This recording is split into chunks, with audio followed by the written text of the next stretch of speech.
Bienvenidos a un nuevo video en donde vamos a estar hablando acerca de la palanca. Empecemos tratando el concepto, porque como tal, eso es crucial para empezar con lo que es las máquinas simples, que ya ahorita les voy a decir las partes, pero que la palanca a lo largo de la humanidad nos ha colaborado mucho para la ingeniería, las obras de construcción, mover las cargas, pero eso todo tiene un concepto físico detrás.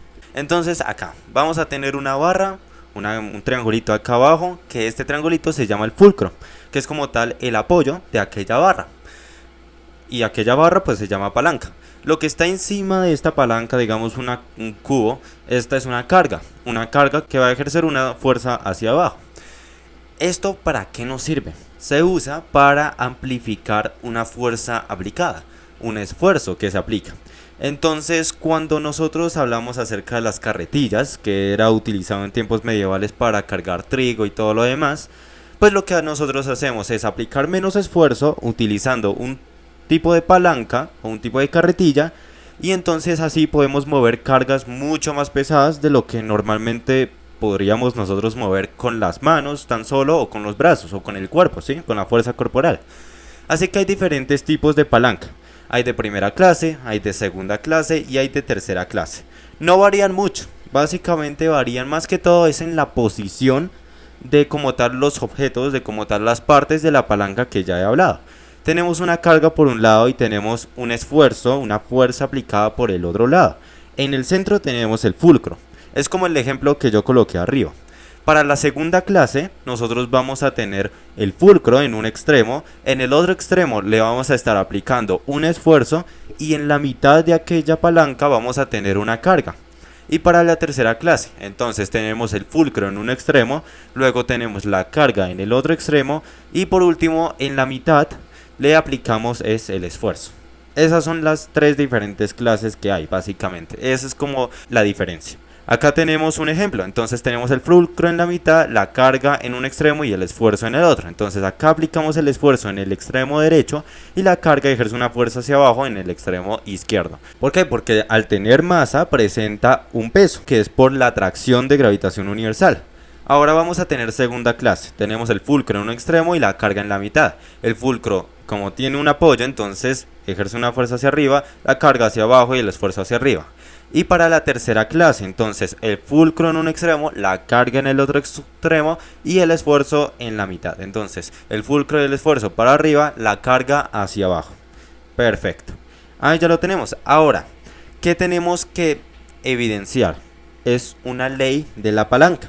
La ley de la palanca es útil para entonces saber mediante expresiones matemáticas cómo funcionan estas palancas, sea en primera, segunda o tercera clase. Eso ya depende de la carga, de la masa, de la distancia, de la fuerza, ya depende de muchos factores.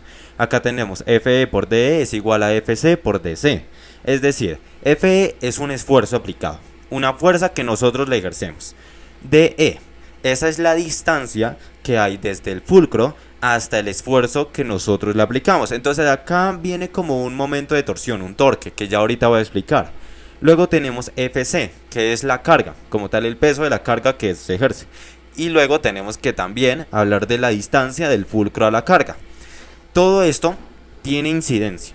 Si uno aumenta, puede ser que el otro baje. Si uno aumenta, necesitamos equiparar lo que acabó de bajar con una subida en el esfuerzo, por ejemplo. Acá vamos a tener el equilibrio de la palanca. Equilibrio de la palanca se da cuando el momento de torsión, el momento de fuerza o simplemente el momento 1 es igual o equipara al momento 2.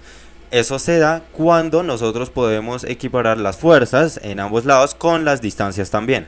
Hay veces que la gente le dice torque 1 y torque 2. Lo cual está correcto, pero acuérdense que torque no es solamente fuerza por distancia, también tiene que ver un componente perpendicular, un componente seno de teta, y eso como que también incide mucho, así que por el momento solamente nos vamos a enfocar en lo que es fuerza y distancia o desplazamiento, no nos vamos a enfocar en relaciones trigonométricas. Acá digamos que tenemos dos personas sentadas en un sube y baja, por ejemplo, que es un ejemplo de palanca de primera clase, y tenemos 30 kilogramos, 20 kilogramos. El de 30 kilogramos está separado a una distancia de 2 metros del fulcro y el de 20 kilogramos a una distancia de 3 metros del fulcro. ¿Qué tenemos que hacer? o bueno, ¿qué tenemos que responder? Si el aparato, si la palanca está en equilibrio. ¿Cuándo está en equilibrio? Cuando el momento de fuerza, el momento de torsión es igual de ambos cuerpos, ¿cierto? Así que primer paso, ¿qué tenemos que hacer? Tenemos que poder encontrar el momento de fuerza de cada uno de los cuerpos. El cuerpo 1, que es el de 30 kilogramos, y el cuerpo 2, que es el de 20 kilogramos. Para eso, tenemos que tener en cuenta que las unidades de momento o del momento de torsión es igual a Newton por metro. ¿Listo? Tenemos que aplicar una fuerza ejercida a un desplazamiento fijo. Y luego tenemos un peso vectorial, W vectorial, que es igual a la masa por la aceleración gravitacional. El peso tiene las mismas unidades que una fuerza, la que utilizamos en dinámica, o cual sería igual a Newton. Listo. Esas van a ser las unidades que vamos a estar trabajando con. Ahora, 1.1. ¿Qué vamos a hacer? Primero que todo, encontremos la fuerza del primer objeto, del primer cuerpo. Tenemos 30 kilogramos y eso se le multiplica al 9,807 metros sobre segundo al cuadrado. Listo, eso nos da igual a un valor de 294,2 newtons. Esa es nuestra carga de 30 kilogramos. Ese es el peso que ejerce.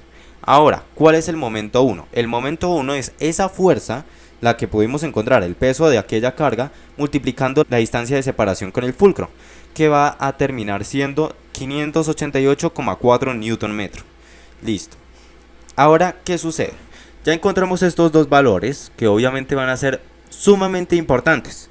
Ahora necesitamos 1.2. Encontrar la fuerza peso del segundo cuerpo, que va a ser la masa de 20 kilogramos multiplicando la aceleración gravitacional. No cambiamos de planeta, Tierra sigue siendo 9,807 metros sobre segundo al cuadrado, y eso nos va a dar un valor de 196,14 newton. ¿Listo? Ahora, ¿qué sucede con el momento? Tenemos un momento 2 aplicado para el cuerpo 2, respectivamente, por supuesto. Vamos a tener aquella fuerza que pudimos encontrar, la de 196,14 newton, la que se ejerce por el peso del segundo cuerpo, y eso multiplicando una distancia de 3 metros, lo cual nos daría un valor de 588,4 newton metro. Bien, las fuerzas pues son diferentes, no tienen la misma masa, por lo tanto no van a ser la misma fuerza. Pero eso sí, cambia la distancia, y cambia la distancia en el sentido de que se puede equiparar el momento de torsión. Es decir, podemos concluir que el momento 1 es igual al momento 2 en este caso. Yo sé, son diferentes las fuerzas como dije antes, pero uno tiene 2 metros, el otro tiene 3 metros, eso incide bastante en el resultado. Lo cual significa que pudimos ver que 588,4 newton metro es igual a 588,4 newton metro de ambos cuerpos. Por lo tanto, pudimos ver y pudimos concluir que esta palanca de primera clase sí está en equilibrio por principio de equilibrio de palanca. Habiendo dicho eso, ejercicio resuelto. Muchas gracias por la atención prestada. Espero este video haya sido el mayor agrado. En comentarios alguna duda como siempre. Hasta la próxima, así que...